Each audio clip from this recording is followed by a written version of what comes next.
안녕하세요. 오늘은 10월 22일입니다. 이제 새로운 한 주간이 시작되는 기대와 설렘이 있습니다.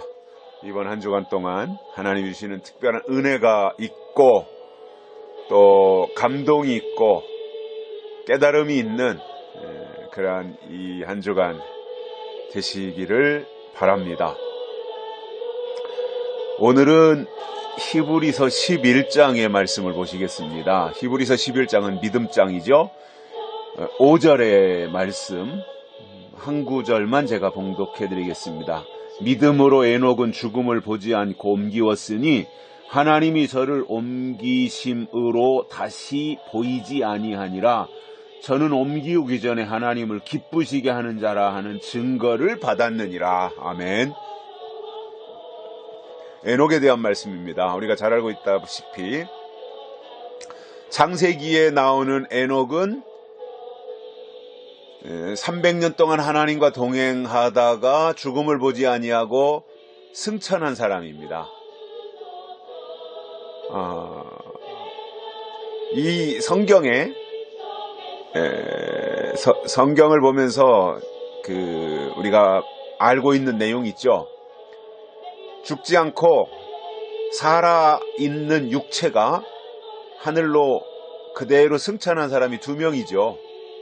첫 번째가 에녹이고 두 번째가 엘리야이죠. 그리고 세 번째가 예수님이죠. 예수님은 그런데 돌아가셨다가 부활해서 승천하신 거고요. 에녹과 엘리야는 죽지 않고 그대로 살아있다가 그 통째로 그야말로 통째로 들려 올라간 승천한 아주 특별한 은혜를 입은 사람들이죠. 참 놀라운 분들입니다. 참 부럽기도 하고요.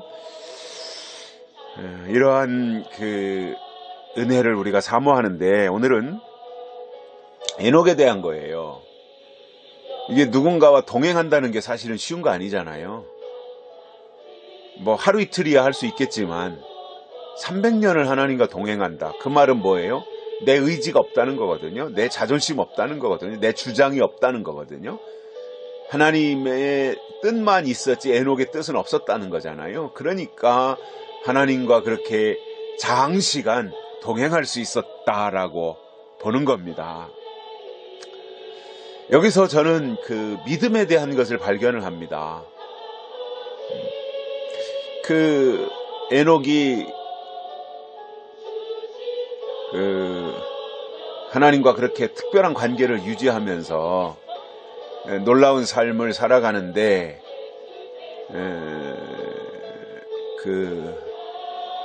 에녹의 후손이 노아지 않습니까?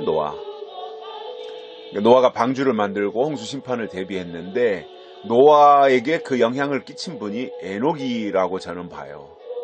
에녹을 통해서 심판의 메시지를 노아가 듣고 있던 중에 하나님이 노아에게 방주를 지으라고 하니까 즉각적으로 아멘 할 수 있었던 거죠. 왜냐? 에녹을 통해서 심판에 대한 메시지를 이미 들었기 때문에.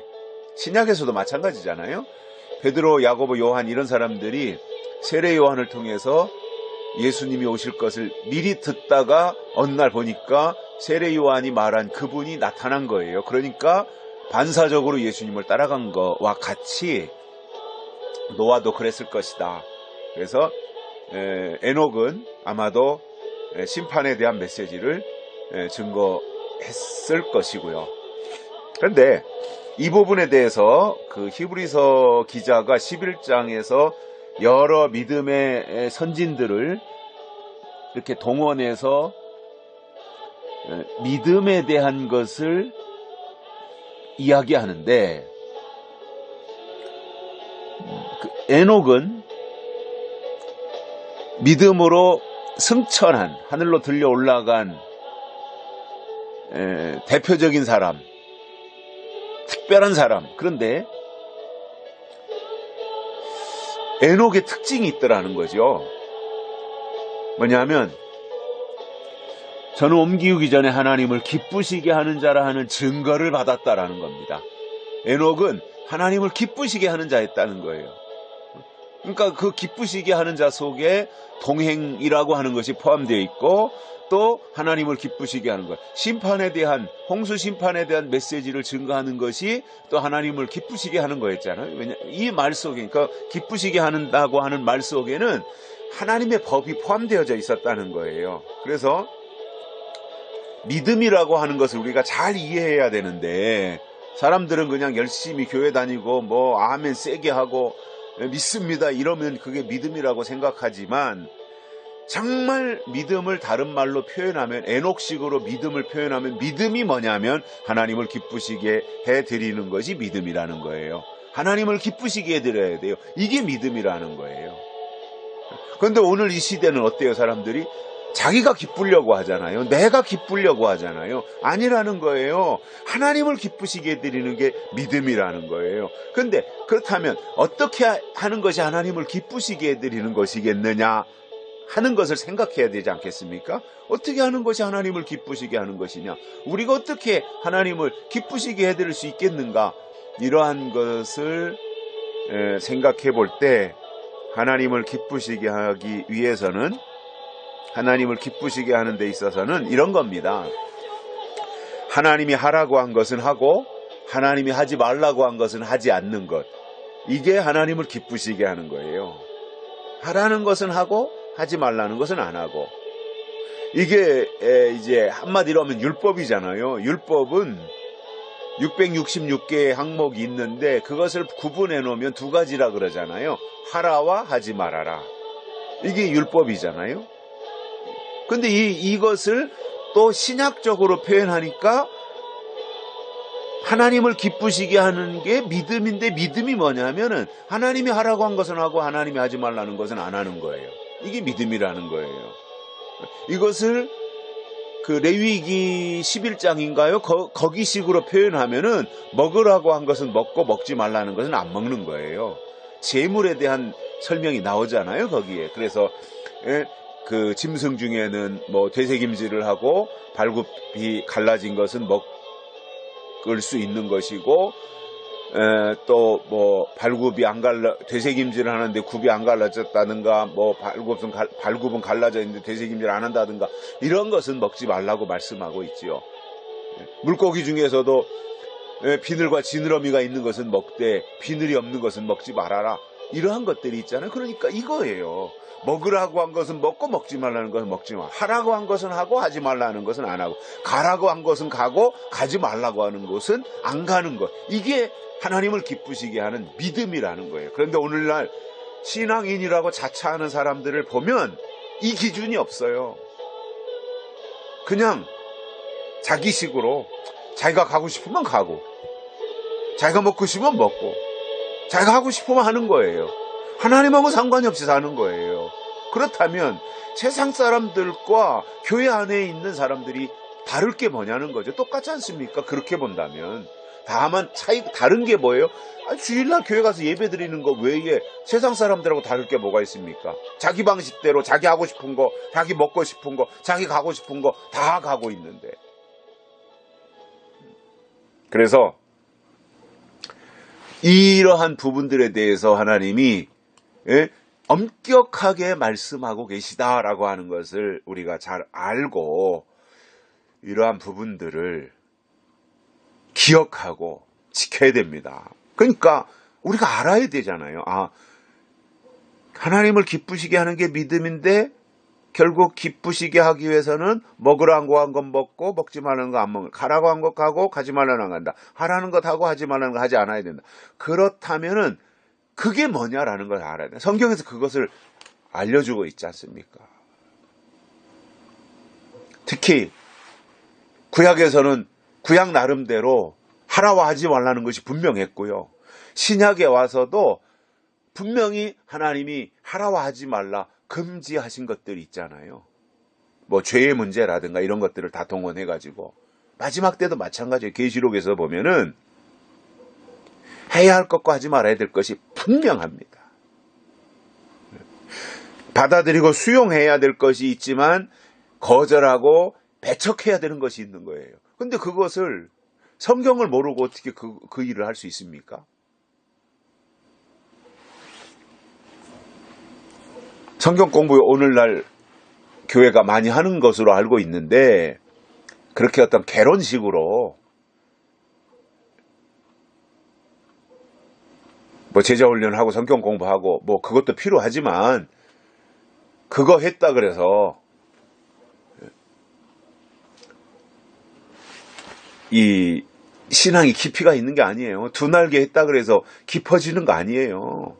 제자 훈련 받았다 그래서 깊어지는 거 아니에요. 그것이 그냥 하나의 지식에 머무르고 이론에 머문다면 그게 무슨 의미가 있습니까? 지식은 교만하게 하는 것이라고 성경에서 말씀하고 있잖아요. 그러니까 뭐 그런 것들을 그런 배움을 통해서 내가 정말 믿음의 세계로 들어가고 하나님의 뜻을 깨닫고 하나님을 기쁘시게 하는 그 역할을 감당하게 된다면 그것은 좋은 일이지만 그것이 아니라 그냥 지식에만 머물고 아는 것에만 머무른다면 의미가 없다는 거지요. 왜 배워요? 행동하기 위해서 배우는 거가 되어야 되잖아요. 왜 말씀을 들어요? 그 말씀을 듣고 그렇게 살기 위해서 듣는 것이잖아요. 근데 그런 부분들이 수반되지 않는다면 의미가 없잖아요.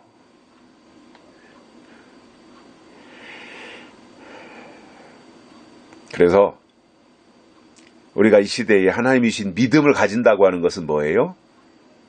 하나님을 기쁘시게 하는 것인데 그럼 지금 2018년도를 살고 있는 이 시점에서 우리가 어떻게 하는 것이 하나님을 기쁘시게 드리는 것이냐. 지나간 법을 따르는 것이 아니라 앞으로 다가오는 법을 받아서 미리 앞당겨 오는 시대를 준비하고 오는 시대를 사는 이것이 하나님을 기쁘시게 하는 겁니다. 그래서 계시록 1장 3절에서 이 예언의 말씀을 읽는 자와 듣는 자들과 그 가운데 기록한 것을 지키는 자들이 복이 있나니 때가 가까움이니라 이렇게 말씀하면서 계시록에서 새로운 복이 열리고 계시록에서 새로운 시대가 열리며 계시록에서 새로운 말씀을 주시니 그 말씀을 근거로 하나님을 기쁘시게 하라 이겁니다.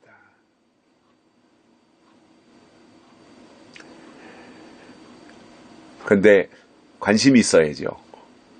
계시록에 사람들이 관심 있나요? 이렇게 중요하고 이렇게 재미있고 이렇게 깊은 말씀을 사람들은 너무나 도외시하고 외면합니다. 알려고도 안 합니다. 그 자체가 하나님께로부터 멀어지고 있다는 증거인 겁니다. 하나님을 가까이 한다는 것은 말씀을 가까이 하는 건데 말씀 가운데서도 약속의 말씀, 예언의 말씀을 가까이 하는 것이 하나님을 가까이 하는 거예요. 말씀이 하나님이시잖아요. 그래서 오늘 또 하나님을 가까이 하면서 하나님을 기쁘시게 하면서 하나님이 하라고 한 것이 무엇인가 이것을 깊이 생각하고 특별히 신앙에 양다리 걸치지 말고 이거면 이거 저거면 저거 선택을 해야 되잖아요. 그래서 정말 하나님 앞에 바로 설 수 있는 그리고 하나님이 찾으시는 그러한 믿음으로 한 걸음 더 나아가시고 또 오늘 주신 이 말씀이 우리의 신앙의 방향을 정하고 또 하나님께 나아가는 데 있어서 디딤돌이 되는 그러한 말씀이 되고 복된 이 하루가 되시기를 주의 이름으로 축복합니다.